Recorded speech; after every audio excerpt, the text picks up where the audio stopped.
آپ کے علم میں ہے کہ آج میں وفات مسیح کے موضوع پر گفتگو کروں گا۔ اس کے پس منظر کے ضمن میں چند باتیں آپ کو بتانا چاہتا ہوں۔ نمبر ایک تو یہ کہ جتنے بھی فتنے اٹھے ہیں امت میں اور جو اب بھی اٹھ رہے ہیں وہ سلسلہ ختم ہونے والا تو نہیں ہے۔ ثلاثون دجالون کذابون چلتا رہے گا قیامت تک۔ تو ان میں ایک مشترک بات یہ ہوتی ہے کہ وہ کسی ایسے مسئلے کو جس پر کہ موجودۃ الوقت حالات جو ہوتے ہیں ان کے مطابق فضا سازگار ہوتی ہے اور اس کا کوئی جذباتی پہلو بھی ہوتا ہے، لیکن جو امت کے اجماع کے خلاف ہوتا ہے اس پر ڈیرا لگاتے ہیں، اس پر گفتگو کرتے ہیں، اس کو لوگوں کے منوا لیتے ہیں۔ اس کا نتیجہ کیا ہوتا ہے کہ چونکہ وہ چیز مجمع علیہ ہوتی ہے، امت کا اجماع ہے 1400 برس، اب اگر اس شے کو انہوں نے غلط ثابت کر دیا اپنے ذوم میں اور عام لوگوں سے کہ جو صاحب علم نہیں ہے، کہ جو نہیں سمجھ سکتے بات کو، اسے منوا لیا، اس کا مطلب ہے کہ اب اس شخص کے معتقد ہو گئے اور اسلاف سے منحرف ہو گئے کہ یہ تو بے وقوف سے سب لوگ، یہ سارے ہمارے علماء، یہ سارے محدثین، یہ سارے مفسرین، یہ سب بے وقوف تھے، یہ بات بھی نہیں کر سکے۔ یہ ہے وہ شخص، یہ مجدد وقت ہے جس نے یہ بات کہی۔ اس کی ایک مثال یہ ہے وفات مسیح کا معاملہ۔ اس کی ایک مثال میں آپ کو دیتا ہوں، ایک دوسرا فطرہ، وہ بھی غلام احمد کے نام سے شروع ہوا، غلام احمد پرویز۔ وہ یتیم پوتے کی وراثت کا مسئلہ لے کر کھڑا ہو گیا۔ جیسے یہ غلام احمد قادیانی وفات مسیح کا کیسے ہو سکتا ہے کہ ہمارے نبی جو ہے وہ تو فوت ہو کر زیر زمین دفن ہو گئے اور یہ عیسیٰ جو ہے یہ آسمان پر اٹھا لیے، کیسے ممکن ہے؟ اب ظاہر بات ہے عام آدمی جو ہے مسلمان جس کی حضور سے محبت ہے، حضور کی دل میں تعظیم ہے، عظمت ہے، عقیدت ہے، وہ اس جال میں پھنس جائے گا۔ پھر وہ اپنے دلائل کے ساتھ اس کو جو ہے وہ، اور چونکہ ماحول بھی جو میں سب عرض کروں گا کہ اس کے موافق ہو جاتا ہے اس وقت۔ غلام احمد پرویز نے کیا کہ یتیم پوتے کا مسئلہ، اب یہ اجماع ہے، اگر کسی شخص کا کوئی بیٹا اس کی زندگی میں فوت ہو جائے تو اس کا وراثت میں حصہ نہیں ہوتا، وراثت ہوتی ہے انہی میں جو اس کی موت کے وقت موجود ہو، بیٹے ہوں بیٹیاں ہوں۔ اب اگر جو فوت شدہ بیٹا ہے اس کے کوئی یتیم بچے ہیں تو اب اس میں بڑی ایک جو ہے دلیل، اور دیکھیے جی یتیم بچے بیچارے وہ محروم ہو گئے، یتیم بچوں کا تو زیادہ حق ہونا چاہیے۔ تو یہ تو اب قانون جو ہے اگر یہ اس پر اجماع ہے تو پھر وہی بات کہ یہ سب بے وقوف لوگ تھے اور یہ تو بڑے سخت دل اور سنگ دل لوگ تھے جنہوں نے یہ بات گھڑ رکھی ہے۔ یہ میں نے آپ کو دو مثالیں دے دی۔ اب ظاہر بات ہے کہ جو اسلام کا قانون میراث ہے، قانون وراثت ہے، اس کے کچھ بنیادیں ہیں، اس کے کچھ اصول ہیں، ان اصولوں پر وہ کھڑا ہے اور اس کے مطابق جو فیصلہ ہے وہ ہے۔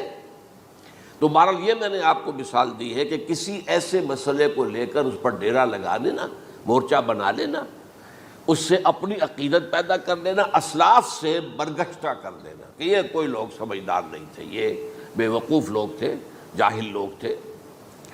اچھا، اب اسی پس منظر میں سمجھیے کہ 19ویں صدی کے اواخر میں کیا صورتحال ہندوستان میں ہو گئی تھی۔ انگریز آ گیا تھا اور 1857 کے بعد اس کی براہ راست حکومت قائم ہو گئی تھی۔ اس سے پہلے 1757 سے 1857 تک جو بھی حکومت تھی ایک تو پورے ہندوستان پر نہیں تھی، لیکن یہ کہ جو بھی تھی وہ ایسٹ انڈیا کمپنی کی تھی، تاج برطانیہ کی نہیں تھی۔ 1857 کے بعد حکومت قائم ہو گئی۔ اب ظاہر بات ہے کہ جب انگریزوں نے فتح کیا ہمیں تو ہم پر رعب طاری ہوا کہ نہیں۔ پھر جو زندہ قومیں ہوتی ہیں ان میں کچھ اچھے اوصاف ہوتے ہیں، ان کے اندر فرض شناسی ہے، ان میں دیانت داری ہے۔ انگریز ڈپٹی کمشنر تھا، 9 بجے کا وقت ہے تو ٹھیک 9 بجے دفتر میں موجود ہوگا۔ ہمارے لوگ جو آ رہے ہیں لیٹ آرام سے، لیکن یہ ہے کہ ان کی یہ چیزیں جو ہوتی تھی، پھر بات اگر کی ہے تو اس کو پورا کیا ہے، تو اس حوالے سے ان کا رعب ہوتا ہے۔ اسی طور پر اس زمانے میں ایک صورت یہ پیدا ہو گئی کہ نیوٹن کی فزکس آ گئی اور معلوم ہوا کہ یہ تو گویا کہ آسمان کی وحی سے بھی زیادہ معتبر ہے۔ سائنس سے جو بات ثابت ہو جائے بس وہ حق ہے، اور جو ثابت نہ ہو سکے وہ ایسے ہی ہیں، وہ تو گویا کہ اوہام ہیں، ان کی کوئی حیثیت نہیں۔ اب اس ضمن میں کیا ہوا، اس وقت جو ہے سر سید احمد خان ایک شخصیت ابھری، انہوں نے جب دیکھا کہ اسلام کی بہت سی چیزیں جو ہیں وہ سائنٹیفک جو انداز فکر ہے اس میں فٹ نہیں بیٹھتی. یہ فرشتے کس بلا کا نام ہے؟ سائنس تو نہیں بتاتی ہمیں. لہذا انہوں نے کہا فرشتہ کوئی نہیں ہے. یہ فورسز آف دی نیچر کو فرشتہ کہہ دیا گیا. یہ جن کیا بلا ہوتے؟ کوئی جن ون نہیں ہے. وہ تو سائنس کی اس میں تو نہیں آتے، دکھائی نہیں دیتے، کوئی جن نہیں. یہ تو جو مشتعل مزاج کے لوگ ہوتے ہیں انسان، ان کو جن کہہ دیا گیا کہ وہ آگ سے پیدا ہوئے. جیسے ہم کہہ دیتے ہیں فلاں شخص غصے میں آگ بگولا ہو گیا، تو آگ تھوڑی ہو جاتا. یہ تو استعارہ ہے. اس طرح یہ جو معجزات ہیں یہ کوئی شے نہیں، ان کی بھی فزیکل توجیحات. یہ حضرت موسیٰ جب پار ہوئے اپنی قوم کو لے کر سمندر کے، تو یہ کوئی معجزہ نہیں تھا. یہ کوئی حضرت موسیٰ کی ضرب کی وجہ سے پھٹا نہیں تھا سمندر، بلکہ وہ تو مد و جزر کا معاملہ تھا. جس وقت سمندر اترا ہوا تھا، جزر میں تھا، تو موسیٰ اپنی قوم کو لے کر گزر گئے. جب فرعون آیا اپنے لشکر کے ساتھ تو سمندر مد پر آ گیا، چڑھایا، لہذا وہ ہلاک ہو گئے.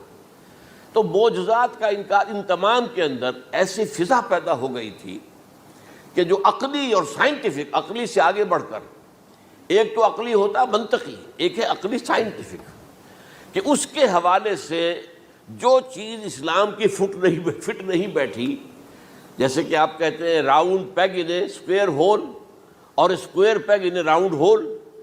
اب اسکوئر پیگ ہے، راؤنڈ ہول ہے، تو آپ کو اس کے کونے تراشنے پڑیں گے تب وہ اس ہول میں جائے گا. لہذا انہوں نے وہ کونے تراشے، اسی کے طرز پر پھر چلے ہیں. جو آپ کو معلوم ہے علامہ مشرقی، انہوں نے بھی جب شروع کیا اپنا دھندا، تو ان کے پہلے کتابچے کیا تھے؟ مولوی کا غلط مذہب نمبر 1، مولوی کا غلط مذہب نمبر 2، مولوی کا غلط مذہب نمبر 3. چھوٹے چھوٹے کتابچے شائع کر رہے ہیں. مولویوں سے، علماء سے برگشتہ کر دیا. اب معلوم ہوا کہ یہ شخص ہے مجدد وقت، یہ مولویوں کے پاس تو کچھ نہیں ہے. اسی کا معاملہ پھر وہ انکار حدیث کی شکل میں آیا، جن میں کہ ایک بڑی شخصیت جو ہے وہ غلام احمد کی، غلام احمد پرویز، کیونکہ اللہ تعالیٰ نے اسے صلاحیت دی تھی، اچھا انشا پرداز تھا، لکھنا اچھا آتا تھا، بولتا بھی اچھا تھا.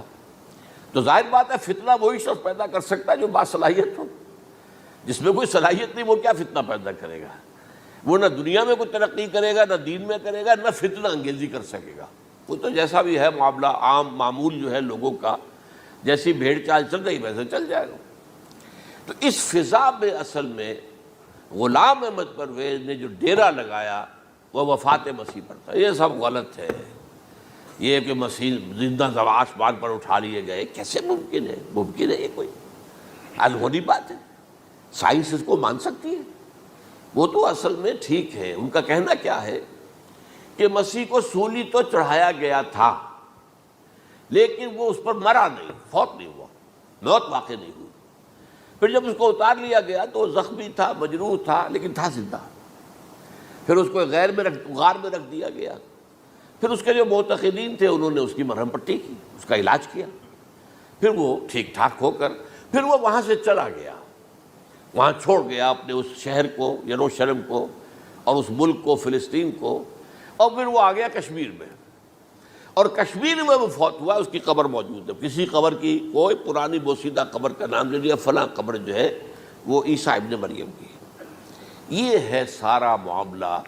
اب ظاہر بات ہے کہ چونکہ ایک انسان کا زندہ آسمان پر اٹھایا جانا، وہ جو سائنسی ذہن ہے وہ اس کو نہیں مانے گا. چاہے قرآن مجید کے اندر تو خرق عادت اور بھی بہت سے ہیں. آخر اصحاب کہف 300 برس تک سوتے نہیں رہے. یہ کوئی سائنس کے حساب کتاب سے صحیح ہے؟ یا یہ ہے کہ حضرت عزیر علیہ السلام 100 برس تک مردہ رہے پھر زندہ کر دیے گئے؟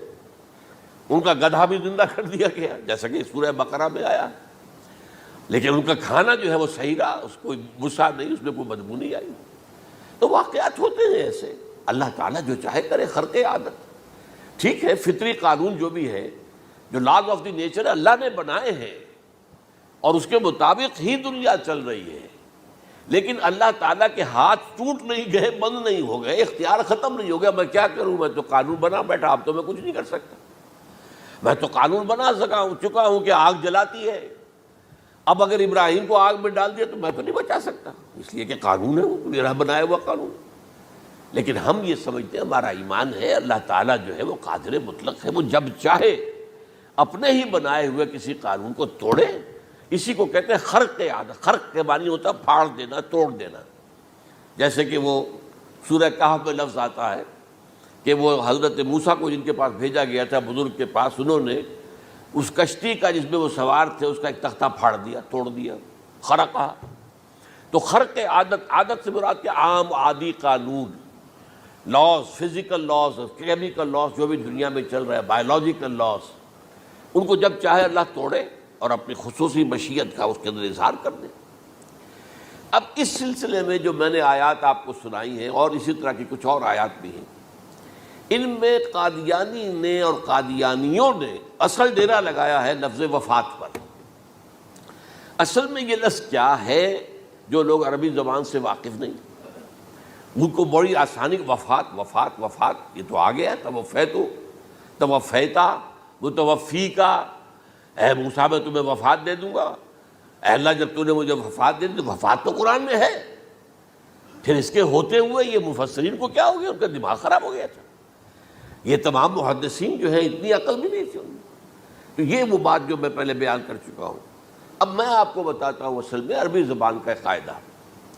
عربی زبان کے اندر ایک سے حرفی روٹ ہوتا ہے، اس سے الفاظ بنتے چلے جاتے. مختلف کھانوں میں پانی ہے، پانی کو آپ نے گلاس میں ڈال دیا کوئی اور شیپ ہو گئی، کپ میں ڈالا کوئی اور شیپ ہو گئی، اور تشت میں ڈالا کوئی اور شیپ ہو گئی. شیپ تو بدل جائے گی، ہے تو وہی کا وہی پانی.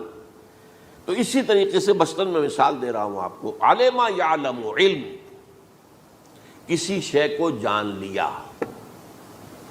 عالم یعلم، اعلامن، کسی کو کچھ بتا دیا. علم خود جان لیا، اور عالم یعلم اعلامن، کسی کو کچھ بتا دینا. علم یعلم تعلیمن، کسی کو کوئی بات بڑی اچھی طرح ذہن نشین کرانا، بار بار دہرانا، سمجھا دینا، یہ تعلیم ہو گئی. تعلم یتعلم تعلمن، خود علم حاصل کرنا.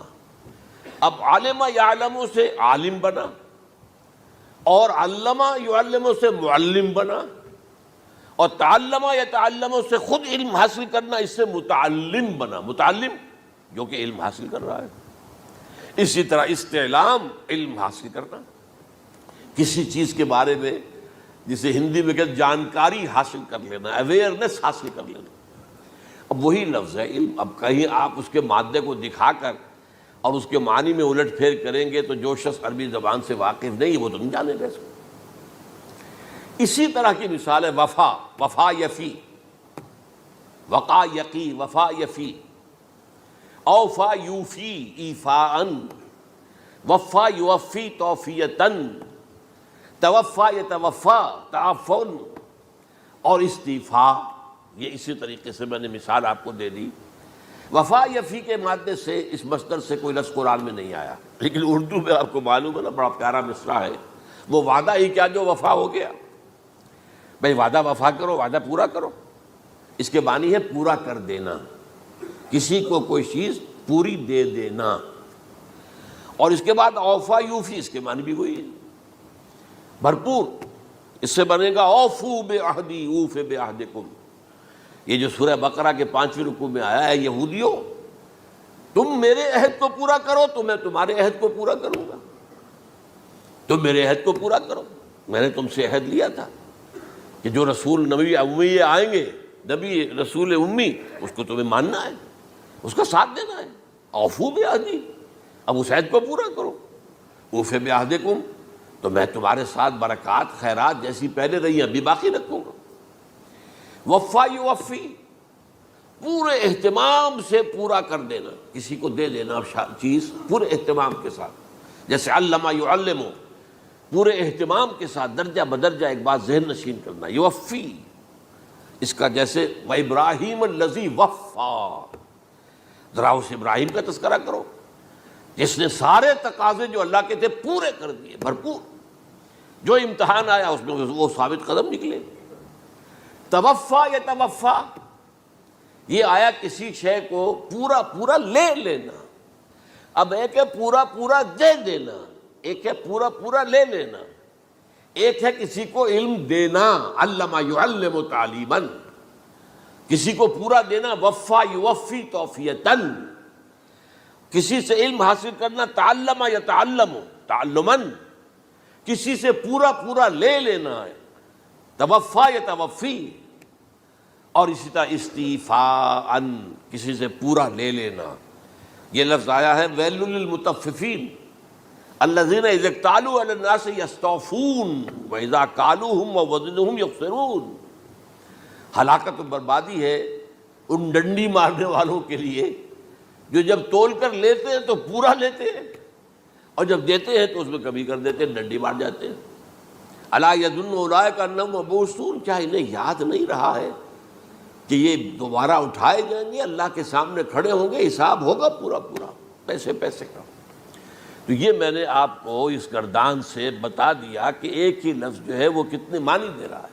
مادہ ایک ہے، وفا یوفی پورا کر دینا، اوفا یوفی پورا کر دینا، لیکن توفا یتوفی پورا لے لینا، استیفاء پورا لینا، اذا اکتالوا علی الناس یستوفون واذا کالوہم ووزنوہم یخسرون۔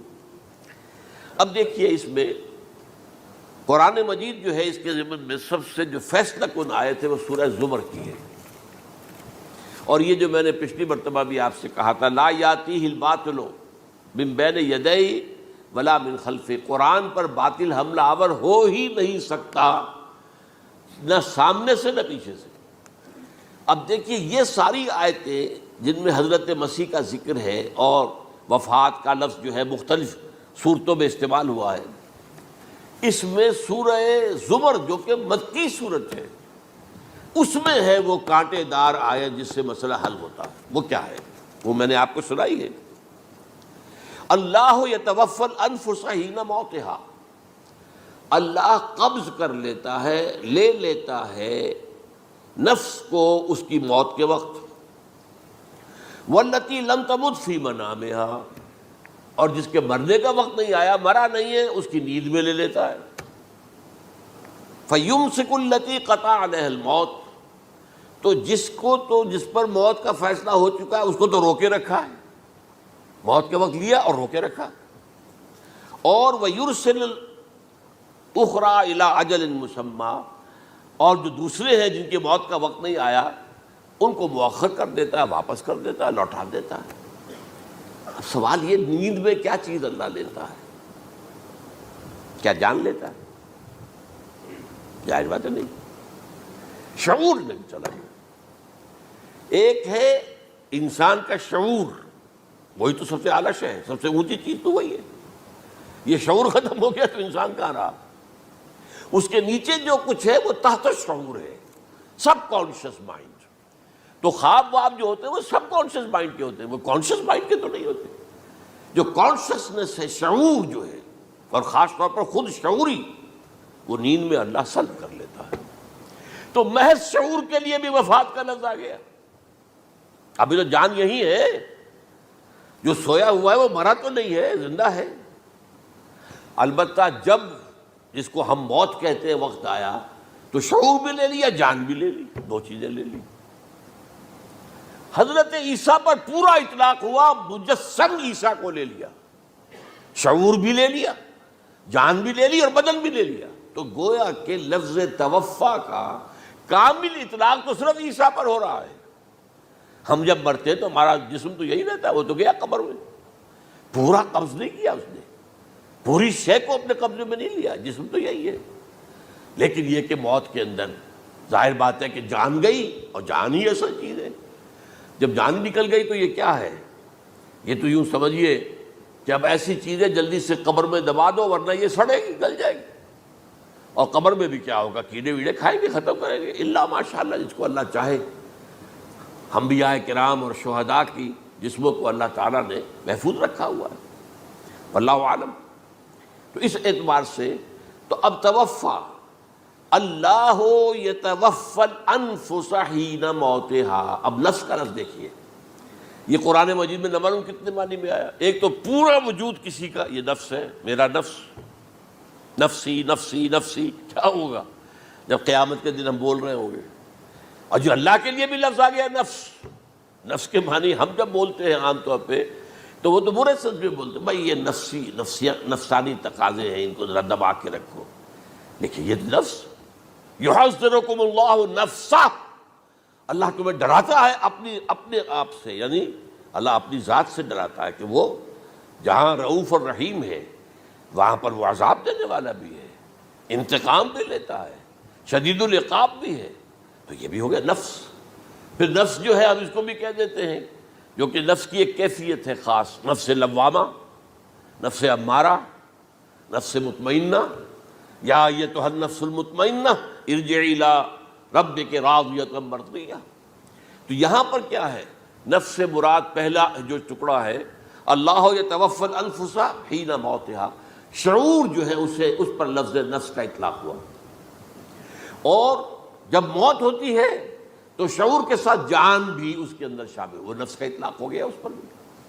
اور اصل میں لفظ توفا جو ہے اس کا حقیقی مفہوم اگر پورا ہوا ہے اس معنی میں کہ پورا کا پورا لے لینا، تو وہ تو صرف حضرت مسیح علیہ السلام کے بارے میں ہے۔ شعور جمع جان جمع جسم، وہ سب کے سب اللہ تعالیٰ نے لے لی۔ تو یہ اصل میں اس آیت کے اوپر جو ان لوگوں نے زور لگایا ہے اس میں اس اعتبار سے کہ یہ لفظ وفات جو ہے اس کے اوپر جو ہے عام طور پر وفات کے معنی ہے موت ہے، حالانکہ قرآن مجید میں موت کا لفظ بھی تو آیا ہے نا، ان موتہا واللتی لم تمت، یہ سارے الفاظ موت کا لفظ بھی تو آتا ہے نا، لیکن یہ کہ وفات کا لفظ بھی ہے، کوئی شک نہیں ہے، حضور کی وفات ہو گئی، فلاں کی وفات ہو گئی، یہ بھی ہے، لیکن یہ اس کا ایک استعمال ہے۔ وفا یفی، اوفا یوفی، وفا یوفی، توفا و یتوفی، استیفا یستعفی، یہ سارے الفاظ اسی سے وفا کے لفظ سے بن رہے ہیں۔ اب یہ کہ اس کے ضمن میں عقلی بات آپ کے سامنے رکھنا چاہتا ہوں، یہ تو میں نے آپ کے سامنے اس لفظ کے حوالے سے، کیونکہ سارا ڈیرا اس لفظ پر ہے ان کا۔ دیکھیے پہلی بات عقلی طور پر یہ ہے جو قرآن سے ثابت ہے، رسول کبھی قتل نہیں ہو سکتا اور رسول کبھی مغلوب نہیں ہو سکتا۔ اس میں فرق ہے نبی اور رسول کا، نبی قتل ہو سکتا ہے، رسول قتل نہیں ہو سکتا۔ اب یہ علیحدہ بحث ہے، نبی کون ہوتا ہے، رسول کون ہوتا ہے۔ اس میں جو اجماع ہے تمام امت کا وہ کیا ہے کہ رسول خاص ہے، نبی عام ہے۔ نبی بہت آئے ہیں، 1.25 لاکھ آئے ہیں بعض روایات کی روح سے، رسول بہت تھوڑے 313 آئے ہیں۔ قرآن مجید میں یوں سمجھیے کہ 20 کے قریب تو انبیاء کا ذکر ہے، اور 5-7 ہیں جو رسول ہیں۔ حضرت نوح رسول ہیں، آدم تو رسول نہیں تھے، نبی تو تھے۔ حضرت شیس رسول تو نہیں تھے، نبی تو تھے۔ حضرت ادریس رسول تو نہیں تھے، نبی تو تھے۔ نبی تو رسول جو ہیں پہلے وہ تو حضرت نوح ہے۔ تو اس طریقے حضرت جو ہود ہیں، پھر حضرت صالح ہیں۔ اس حوالے سے نبی اور رسول کے فرق کو سمجھیے تو قرآن کہتا ہے کتب اللہ لاغلبن انا ورسلی، اللہ نے طے کر دیا ہے، لکھ دیا ہے، میں اور میرے رسول غالب آ کر رہیں گے۔ رسول مغلوب نہیں ہو سکتا۔ نمبر 2، وَلَقَدْ سَبَقَتْ كَلِمَتُنَا لِعِبَادِنَا الْمُرْسَلِينَ أَنَّهُمْ هُمُ الْمَنْصُورُونَ وَأَنَّ جُنْدَنَا لَهُمُ الْغَالِبُونَ، یہ بات ہمارے طرف سے طے کی جا چکی ہے، پہلے سے طے ہو چکی ہے، پہلے سے معین قانون ہے اپنے ان رسولوں کے بارے میں جنہیں ہم نے بھیجا ہو، رسولوں کے، نبیوں کے بارے میں نہیں، کہ وہی منصور ہوں گے، ان کی مدد کی جائے گی لا محالہ، اور ہمارا جو لشکر ہوگا یعنی رسول کے ساتھ جو لوگ ہوں گے وہ اللہ کا لشکر ہے، وہ حزب اللہ ہے۔ وَأَنَّ جُنْدَنَا لَهُمُ الْغَالِبُونَ، لازماً وہ غالب ہو کر رہیں گے۔ یہ دو چیزیں جو ہے قرآن مجید کے اندر، یہ 2 آیات نص سے قطعی ہیں کہ رسول کبھی مغلوب نہیں ہو سکتا، رسول کبھی قتل نہیں ہو سکتا۔ اب عجیب بات دیکھیے سورہ آل عمران میں، کیونکہ حضرت عیسیٰ کے ساتھ حضرت یحییٰ بھی موجود ہیں۔ حضرت یحییٰ حضرت مریم کے خالہ زاد بھائی تھے، حضرت زکریا کے بیٹے تھے۔ سورہ آل عمران اور سورہ مریم دونوں میں آپ دیکھتے ہیں کہ پہلے یحییٰ کا ذکر ہوتا ہے، پھر عیسیٰ کا ذکر ہوتا ہے۔ یہ ہم معاشر بھی تھے، لیکن یہ کہ سینئر تھے حضرت یحییٰ۔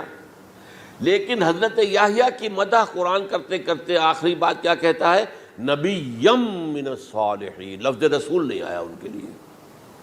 اور وہیں سائملٹینیس کنٹراسٹ ہے سورہ آل عمران میں حضرت عیسیٰ کے لیے، وہ سارے ان کی مدح، رسولاً الی بنی اسرائیل، وہ رسول تھے اور وہ نبی تھے، نبی قتل ہو گئے، ایک آبرو باختہ لڑکی کی فرمائش پر قتل کر دیا، ایک ڈانسر، اس پر بادشاہ اس وقت جو تھا، وہ بادشاہ کیا تھا، وہ ایسے بادشاہ ہوتے تھے اس زمانے میں جیسے ہمارے ہاں بھاولپور کے جو ہے نواب ہے، بادشاہ تو انگریز تھا، حکومت تو اس کی تھی، لیکن ایک اٹانومی سی دے رکھی تھی، راجے جو ہیں، راجہ صاحب ہیں، مہاراجہ ہیں، یہ راجے مہاراجے اور نواب جو ہوتے تھے یہ ایک اٹانومی تھی، باقی یہ کہ اصل میں تو بادشاہ جو ہے تو انگریز کی تھی۔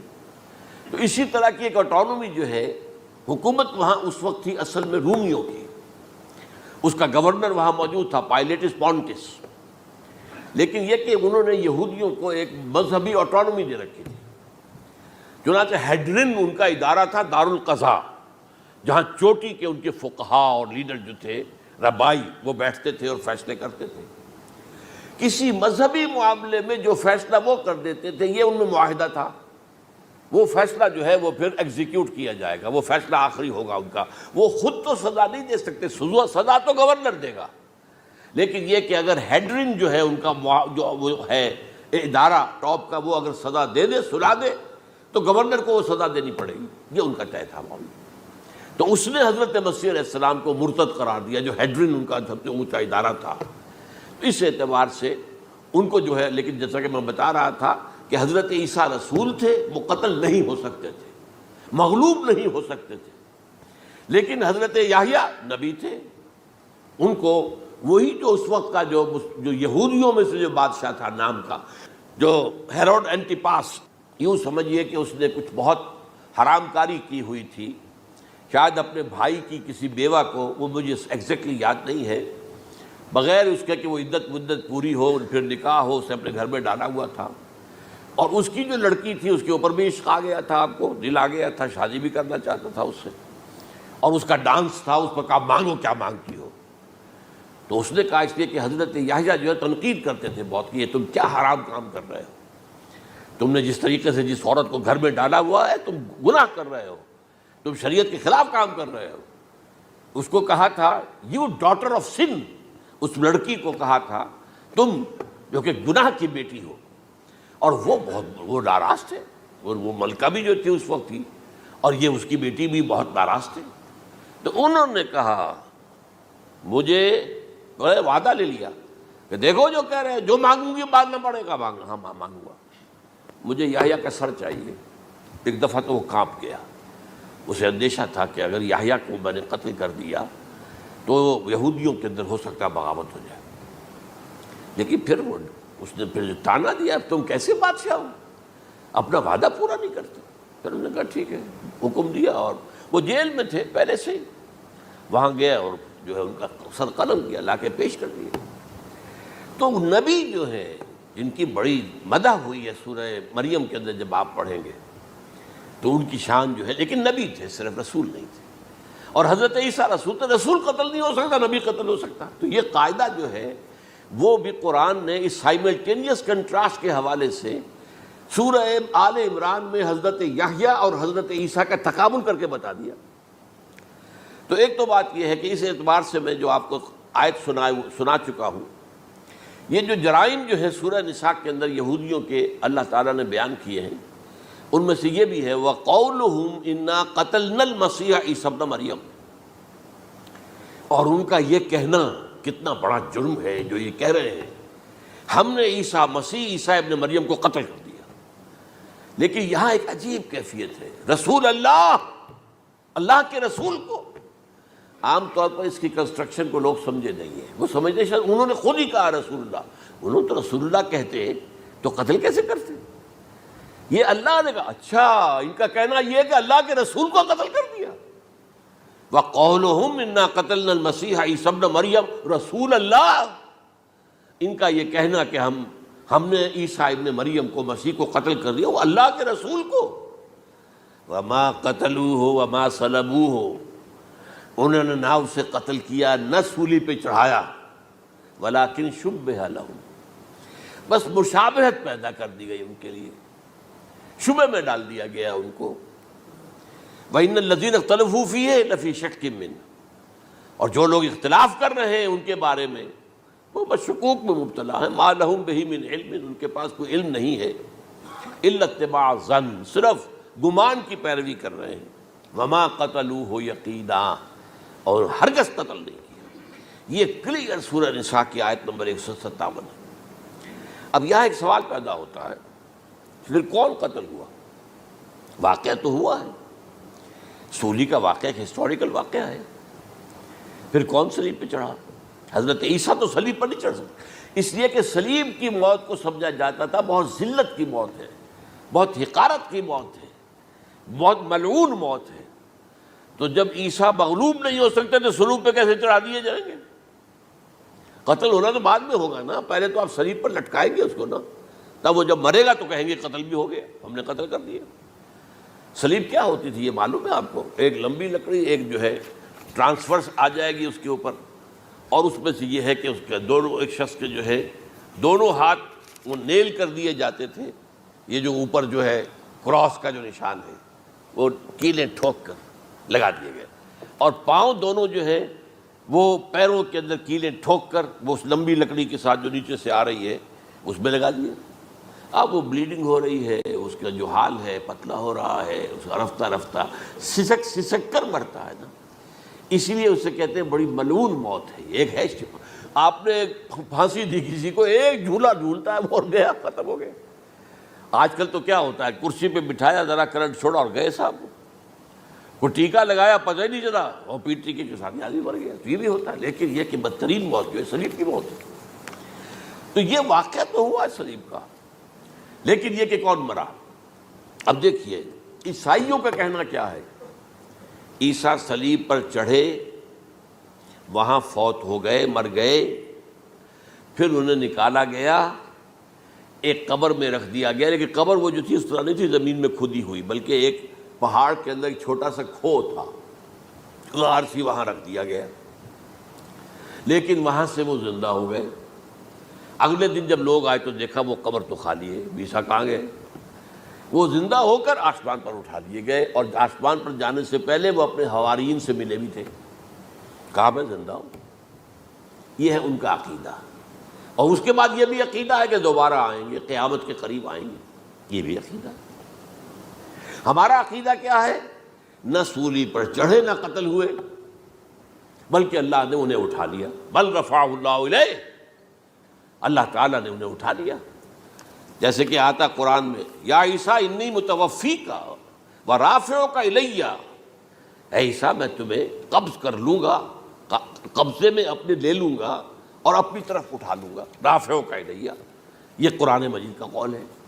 البتہ یہ ہمارا بھی عقیدہ ہے کہ وہ دوبارہ آئیں گے، وَإِنَّهُ لَعِلْمٌ لِلسَّاعَةِ، وہ قیامت کی ایک عظیم ترین نشانی ہوں گے کہ جب وہ آئیں گے، اور اس کے بعد جو ہے یا جو اینٹی کرائسٹ ہوگا، کہ جو کہ جھوٹا عیسیٰ ہوگا، جھوٹا دعویٰ کرے گا، جسے کہ مسیح الدجال کہا گیا، اس کے ساتھ مقابلہ ہوگا، اسے قتل کریں گے، اور تمام یہودی اس کے بعد قتل ہو جائیں گے، جو بھی اس وقت تک کفر پر قائم رہیں گے۔ اگر ان میں سے کوئی اس وقت حضرت عیسیٰ پر ایمان لے آئے تو وہ شاید بن جائے۔ بہرحال یہ ہے یہود، ان کا جو ہے قادیانیوں کا وہ عقیدہ کیا ہے، سولی پر تو چڑھا، گویا کہ ذلت والی بات تو ہو گئی، مغلوب تو ہو گیا، قرآن کی نفی اس پہلے کیوں، وما صلبوہ وما قتلوہ، تو گویا کہ سولی پر چڑھ گیا تو وہ بدترین جو ہے تکلیف، مصیبت، مشقت وہ ساری تو آ گئی، مغلوبیت تو آ گئی، لیکن یہ کہ اس کے بعد کہتے ہیں مرا نہیں، وہ ابھی وہ سسک ہی رہا تھا کہ اتار دیا گیا۔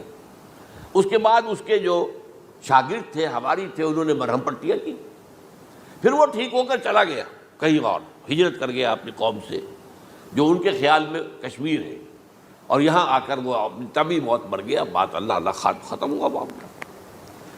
ہم کیا کہیں، ہم تو صرف یہ کہتے رہے ہیں، 1300 برس تک ہم نے یہ کہا ہے کہ ہمارا ایمان ہے قرآن پر کہ ان پر نہ صلیب دیے گئے نہ قتل ہوئے، انہیں اٹھا لیا۔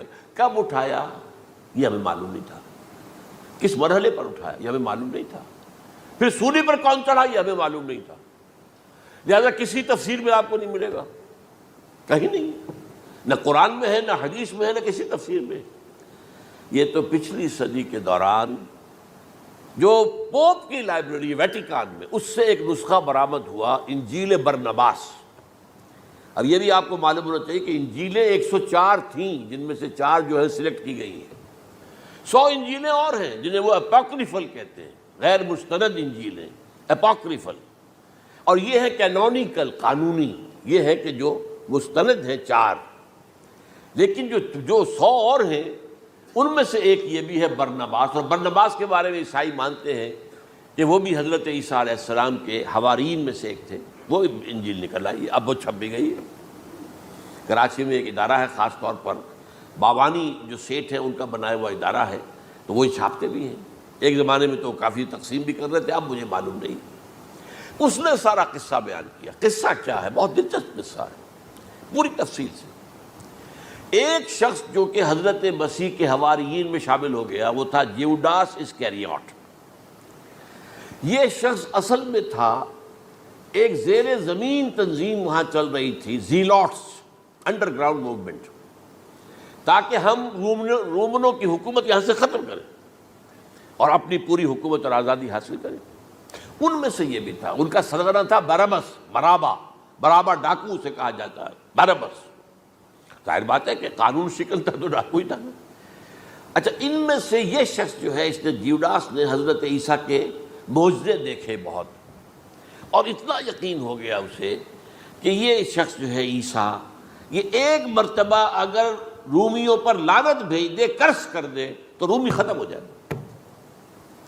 لیکن ان سے کئی دفعہ جو ہے پھیر ڈال کر، ہیر پھیر کے ساتھ کوشش کی گئی کہ رومیوں کے خلاف وہ کوئی جو ہے وہ لعنت برآمد کر دے، وہ نہیں کرتے تھے۔ یہ ایک علیحدہ بات ہے، کیوں نہیں کرتے تھے، یہ اس وقت میرا موضوع نہیں ہے۔ منہاج عیسوی کیا تھا، منہاج موسوی کیا تھا، منہاج محمدی کیا تھا، ان میں فرق ہے۔ لِكُلٍّ جَعَلْنَا مِنْكُمْ شِرْعَةً وَمِنْهَاجًا، سورہ مائدہ میں آیا ہے۔ تمام رسولوں کے لیے ہم نے ایک ایک منہاج، ایک ایک شریعت علیحدہ علیحدہ دی ہے۔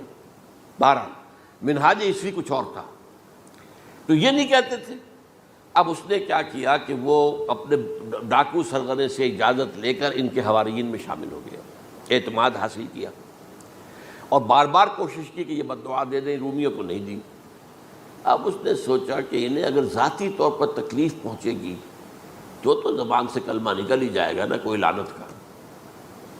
اس نے پکڑوایا حضرت عیسیٰ کو، کیونکہ جب یہ فیصلہ ہو گیا تھا ان کے قتل کا، ہیڈرن جو ہے ادارہ وہ دے چکا تھا، اس کا فتویٰ تھا یہ واجب القتل ہے، یہ مرتد ہے، لہذا اس کو قتل کر دیا جائے۔ اور یہ فیصلہ جو ہے وہ رومی گورنر تک پہنچایا جا چکا تھا۔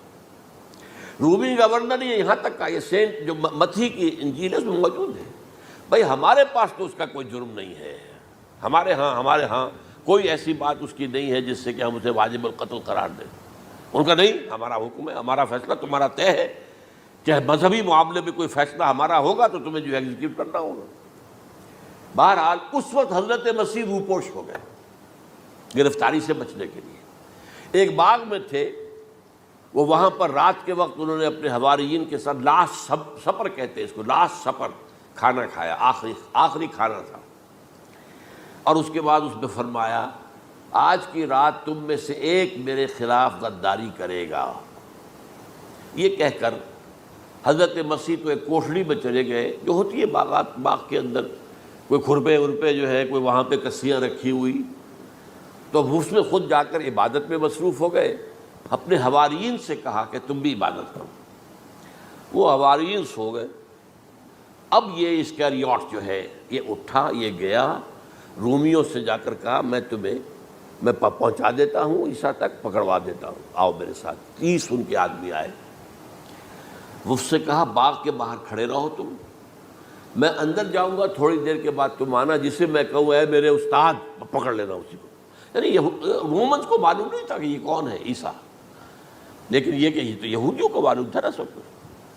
ہوا کیا کہ وہ جب اندر آیا ہے اور کوٹھڑی میں داخل ہوا، اسی وقت اس کی شکل بدل دی گئی حضرت مسیح کی، شبہ لہم، مشابہت پیدا کر دی گئی، شبیہ بدل دی گئی، اور چھت پھٹی، 4 فرشتے اترے اور حضرت مسیح کو لے کر آسمان پر چلے گئے۔ تو گرفت باہر آیا وہ، تو جیسے ہی وہ یہ باہر آیا وہ باقی ہماری جان گئے، اے ہمارے استاد، اسی وقت جو ہے وہ رومی داخل ہو گئے تو پکڑ لیا۔ تو اصل میں گرفتار ہوا ہے برنباس کی انجیل کے مطابق یوڈاس اسکریوٹ، وہ سولی چڑھا ہے، لعنتی موت اس پر آئی۔ کیوں آئی ہے؟ غداری کی اس نے، بٹرے کیا حضرت مسیح علیہ السلام کو، تو وہ تو مستحق تھا، کوئی ظلم نہیں تھا۔ اگر عیسیٰ کی جگہ کسی اور کو دے دیا جاتا ایسے کسی کو پکڑ کر تو وہ تو ظلم ہو جاتا نا، اس کا تو کوئی جرم نہیں تھا، تو یہ تو واقعی مجرم تھا۔ وہ سولی چڑھا ہے اور حضرت عیسیٰ کو اٹھا لیا۔ یہ ہے وہ ساری تفصیل جو کہ انجیل برنباس کے اندر موجود ہے۔ The gospel of our Lord according to Saint Barnabas, یہ اس کا نام ہے۔ ایونجیلیم برنابے، یہ جو ہے یونانی زبان میں اس کا نام ہے یا لیٹن میں۔ بہرحال یہ ہے معاملہ۔ تو پہلی بات تو یہ ہے کہ عقلی طور پر رسول نہ مغلوب ہو سکتا ہے نہ قتل ہو سکتا ہے، ہمارا عقیدہ ہے، ماں صلبوہ و ماں قتلوہ۔ لیکن یہ کہ اگر یہودی، اگر جو قادیانی مانتے ہیں سولی چڑھ گئے تو صلیب تو ہو گئی، قرآن کی نفی تو ہو گئی، ہاں مرا نہیں، یہ دوسری بات ہے۔ دوسری بات یہ ہے کہ رسولوں کے باب میں اللہ کا قانون کیا ہے۔ اگر کسی قوم کی طرف رسول کو بھیجا اور اس قوم نے بحیثیت مجموعی انکار کر دیا، رد کر دیا، ریجیکٹ کر دیا، پوری قوم ہلاک، اور رسول اور اس کے جو چند ساتھی ایمان لے آتے تھے وہ وہاں سے ہجرت کر کے چلے جاتے تھے۔ لیکن ہجرت کر کے جاتے تھے تو اس کے بعد کسی اور مقام پر کریں گے اہل نظر تازہ بستیاں آباد، پھر وہاں پر ایک قوم انہوں نے جو ہے اپنا مرکز بنایا، ایک نئی امت کھڑی ہو گئی۔ اس کی سب سے بڑی مثال کیا ہے؟ قوم عاد ختم ہوئی حضرت ہود علیہ السلام کو ریجیکٹ کرنے کے باعث، ہلاک کر دی گئی۔ حضرت ہود علیہ السلام اپنے ساتھیوں کو لے کر، یہ قوم عاد تھی عرب کا جزیرہ نما عرب کے جنوبی علاقے کے اندر، جو اب صحرا ہے، بہت بدترین صحرا ہے، الربع الخالی جسے کہتے ہیں، خالی ہے، وہاں کوئی زندگی کے آثار ہے ہی نہیں، نہ کوئی پتیاں ہیں، نہ کوئی گھاس ہے، نہ کوئی انسان ہے، نہ کوئی حیوان، کچھ نہیں۔ الربع الخالی، بدترین صحرا ہے۔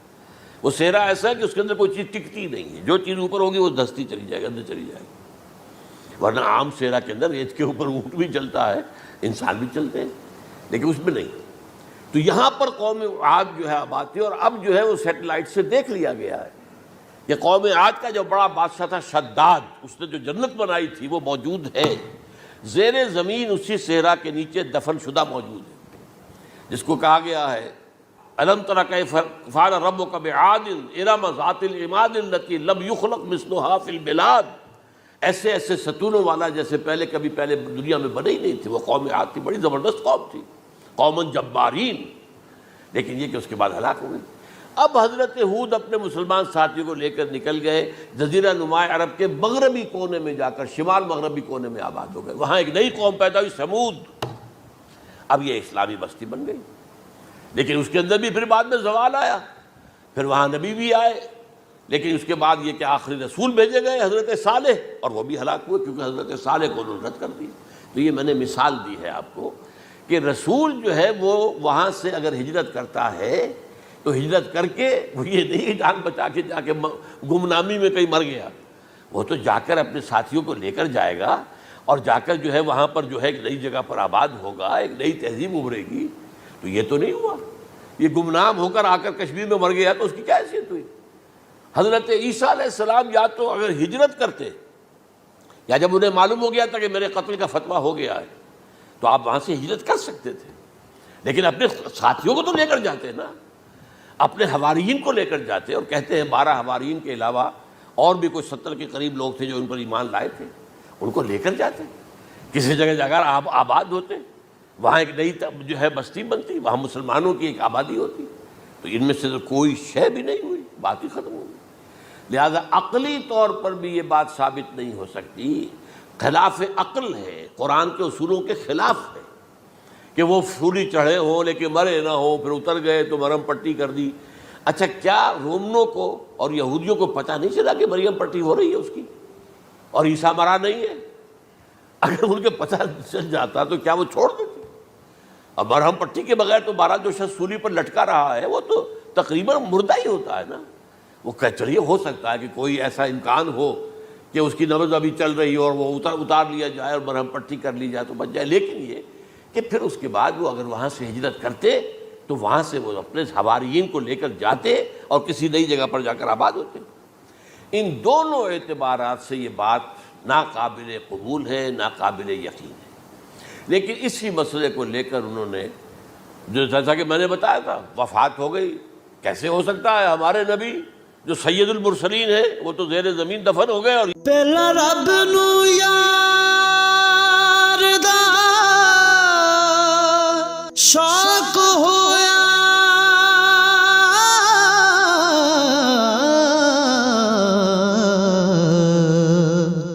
نبی پاک دا کرن جمال مائیں آیا وہی لے کے ہویا ترت حاضر، تے لیا یار نے یار نو پال مائیں۔ یہ جو آسمان پر اٹھا لیے گئے، یہ کیسے ہو سکتا؟ بس اس کے اوپر عام لوگ جو ہیں وہ متاثر ہوئے، اور خاص طور پر وہ سائنٹیفک مائنڈ جو بن گیا تھا، تو چونکہ سائنس کے اس خاکے کے اندر وہ بات فٹ نہیں بیٹھتی، لہٰذا ان لوگوں نے اس کو قبول کیا۔ اب یہ کہ یہ جو واحد استثناء ہوا ہے یہ کسی اور کے ساتھ نہیں ہوا۔ ویسے حضرت مسیح کی پوری شخصیت مستثنیٰ ہے، بن باپ کے تو کوئی اور رسول پیدا ہوا ہی نہیں، نہ نبی پیدا ہوا۔ پھر وہ معجزے جو حضرت مسیح کو ملے کسی نبی کو نہیں ملے۔ حضرت صالح کو ایک ہی معجزہ ملا تھا نا ایسا کہ لوگوں نے کہا کہ تم یہ اس چٹان میں سے ابھی ایک گابن اونٹنی برآمد کر کے دکھا دو، وہ دکھا دی گئی، پھر ہلاک کر دیے گئے۔ لیکن جو اور معجزے حضرت مسیح کو دکھائے ہیں وہ بچپن میں بولے ہیں، گود میں تھے یا پگھوڑے میں تھے، بولے ہیں انی عبداللہ آتانی الکتاب وجعلنی نبیہ۔ یہ بات نہ ہوتی تو حضرت مریم کے کیا حشر کرتی قوم کہ تمہاری بغیر شادی کے یہ کہاں سے لے آئی ہو تم، یہ تو ولد الزنا ہے۔ پھر تو یہ سارا معاملہ جو ہے حضرت عیسیٰ بولے ہیں وہاں پہ، خود وہ بچہ بولا ہے۔ اب اس کے بعد بولنے کی لوگوں کے اندر کیا گنجائش تھی؟ زندہ کو مردہ کر دینا، ثم بإذن اللہ، مردہ زندہ ہو گیا۔ اور تخلیق حیات، ایک پرندہ بنانا گارے کا، پھونک مارنا اور اڑتا ہوا پرندہ بن جائے، ایک کوڑی کے جسم پر ہاتھ پھیرنا اور کوڑ ختم، ایک مادرزاد اندھے کی آنکھوں پر ہاتھ پھیرنا اور بینائی آ گئی۔ یہ سارے معجزات مستثنیٰ شخصیت ہے۔ ان کا یہ استثناء کیوں کیا گیا، یہ بڑی تلخ بات ہے، یہ یاد کر لیجیے، کیونکہ یا تو قوم اسی وقت ہلاک کر دی جاتی جیسا کہ ہوا قوم نوح، قوم ہود، قوم عاد، قوم ثمود، قوم شعیب، یہ ہوا کہ نہیں ہوا؟ اور صدوم اور عمورہ کی بستیاں جہاں حضرت لوط بھیجے گئے، اور آل فرعون جو ہلاک کیے گئے، یا تو پوری قوم ہلاک کی جاتی؟ نہیں، یہ یوں سمجھیے کہ اس پورے معاملے کو درمیان میں سے ایک وقفہ دے دیا گیا، حضرت عیسیٰ کو اٹھا لیا گیا، اور حضرت عیسیٰ دوبارہ آئیں گے۔ یہ کیوں کیا گیا؟ اب اس میں بڑی تلخ بات آپ سے کہہ رہا ہوں، یہ آپ کے لیے قبول کرنا آسان نہیں، حلق سے نیچے اٹھنے کی مشکل سے۔ اس قوم کو زندہ رکھا گیا ہے جو ملعون اور مغضوب علیہم قوم ہے۔ سب سورہ فاتحہ میں مفسرین لکھتے ہیں ضالین، یہ نصارہ ہیں، اور مغضوب علیہم یہ یہودی ہیں۔ اور قرآن کہتا ہے لعن الذین کفروا من اہل الکتاب علی لسان داؤد عیسی ابن مریم، لعنت کی گئی ایک ملعون اور مغضوب قوم کے ہاتھوں آخری امت محمد، اور اس کا بھی بہترین حصہ، اس پر عذاب ان کے ہاتھوں آئے گا، عربوں پر عذاب یہودیوں کے ہاتھوں، اس لیے ان کو بچایا گیا۔ یہ میں نے کئی دفعہ واقعہ سنایا، مولانا اصلاحی صاحب بتایا کرتے تھے، کیونکہ وہ راجپوت تھے، یو پی کے راجپوت، مشرقی حصے کے، کہ ہمارے ہاں کوئی نوجوان اگر کوئی بڑی گری ہوئی حرکت کرتا تھا تو اس کے سر پر چمار کے ذریعے، چمار کے ہاتھوں جوتا لگوایا جاتا تھا۔ اگر راجپوت کے سر پر راجپوت کا جوتا گرا تو چلو تکلیف تو ہوئی، لیکن یہ کہ راجپوت کا جوتا گرا ہے نا، پڑا ہے، لیکن راجپوت کے سر پر چمار کا جوتا، جس کو آپ انگریزی میں کہتے ہیں to add insult to injury, وہ تکلیف بھی ہے جوتا کھانے کی، اور انسلٹ ہے کہ ایک چمار مار رہا ہے۔ یہ امت سب سے خیر امت ہے، کنتم خیر امت اخرجت للناس، اس کے لیے عذاب بھی بدترین آئے گا. اور کن پر آئے گا؟ اس امت کا جو اصل نیوکلیس ہے عرب، جس کے بارے میں حضور کی حدیث موجود ہے ویل للعرب، عرب کے لیے بہت بڑی ہلاکت ہے. اور آج ہماری نظر میں آ رہا ہے وہ ملعون اور مغضوب علیہم قوم، ان کے سینے کے اندر خنجر کی طرح بھونکی گئی ہے. اور 30 کروڑ کے قریب عرب بے حمیتی، بے غیرتی، بزدلی، کمزوری، ذلت، مسکرت کی مثال بنے ہوئے. کوئی بول سکتا ہے اس اسرائیل کے خلاف؟ کوئی بول سکتا ہے؟ 30-35 لاکھ آدمی ہے اسرائیل کے اندر یہودی، اس سے زیادہ تو امریکہ میں 50 لاکھ کے قریب، کل 1.25 کروڑ آدمی ہے یہ یہودی پوری دنیا کے اندر. لیکن دیکھیے جو چاہتا کرتا ہے. جب چاہا اس نے عراق کے ایٹمک انسٹالیشن کو تباہ کر دیا، اور سعودی عرب کی فضا میں اس کو فیول کیا ہے انہوں نے، دوبارہ ری فیولنگ جو ہوئی ہے ان کے جہازوں کی، وہ سعودی عرب کی فضا میں ہوئی. یہ صورت جو ہے عربوں کے اوپر. اور اب جو آنا ہے آرمگیدان، کیونکہ پوری عیسائی دنیا یہودیوں کے قبضے میں ہے، اور یہ رومی ایک حدیث کی روح سے 80 علم لے کر حملہ آور ہوں گے تم پر. اور یہ ہوگا مڈل ایسٹ میں. کیا آپ کو معلوم ہے پوری دنیا میں کہا جا رہا ہے 3rd ورلڈ وار جو ہونے والی ہے وہ مڈل ایسٹ میں ہوگی. اور میں ٹوائنبی کا قول آپ کو سنا چکا ہوں، 1950 کا قول ہے اس کا. یہ اس وقت تک تو سوال ہی پیدا نہیں ہوتا تھا. سارا تصادم جو ہو رہا تھا وہ ایک طرف روسی اور اس کے ساتھی تھے، روس اور اس کے ساتھی، دوسری طرف یہ مغربی یورپ اور امریکہ تھا. کوئی مسلمانوں اور عیسائیوں کی کسی جنگ کا تو کوئی امکان نظر ہی نہیں آتا تھا. لیکن ٹائنبی نے کہا ہے، جو سب سے بڑا فلاسفر آف ہسٹری ہے 1920ویں صدی کا، کہ اب جو جنگ ہوگی بڑی، جو اس نیکسٹ سینچری کی، 21st سینچری کی، وہ در حقیقت کمیونزم کے درمیان اور کیپٹلزم کے درمیان نہیں ہوگی، بلکہ عیسائیوں اور مسلمانوں کے درمیان ہوگی. یہ میں اس کا حوالہ بھی پورا آپ کو دے چکا ہوں، اس نے یہ کہاں یہ بات کہی. تو یہ ہے، یہ بات جان لیجئے. اور مڈل ایسٹ میں ہوگی، گریٹر اسرائیل بنے گا. حدیث میں خبریں، یہ سارے مسلمان ممالک تمہارے ہاتھ سے نکل جائیں گے مسلمانوں. یہ عراق اور اردن اور یہ اور وہ، یہاں تک کہ ترکی، سعودی عرب کا بھی شمالی حصہ نکل جائے گا. البتہ مدینے کا جو ان کا پروگرام ہے اس کو اللہ نہیں پورا ہونے دے گا. مدینے میں داخلے کی ان کو اجازت نہیں ملے گی. بہرحال یہ سارا کچھ ہونے والا ہے. وہ وقت بھی آنے والا ہے کہ حضور کی ایک حدیث کے مطابق ایک شخص کے 1000 بیٹے ہوں گے تو 999 ختم ہو جائیں گے، ایک بچے گا. یہ وقت بھی آنے والا ہے کہ حضور فرماتے ہیں اتنی بڑی جنگ ہوگی، اتنی خوریزی ہوگی کہ پوری زمین اٹ جائے گی لاشوں سے. تو پرندہ جو ہے، کوئی ایک تو پرندے ہوتے ہیں کہ جو مردار خور ہے، گدھ ہے، وہ تو بڑی خوشی سے اتریں گے، تناول فرمائیں گے لاشوں کو. اسی طریقے سے کوے ہیں، چیلے ہیں. لیکن جو نفاست پسند پرندے ہیں وہ لاش کے اوپر اترنا نہیں چاہتے.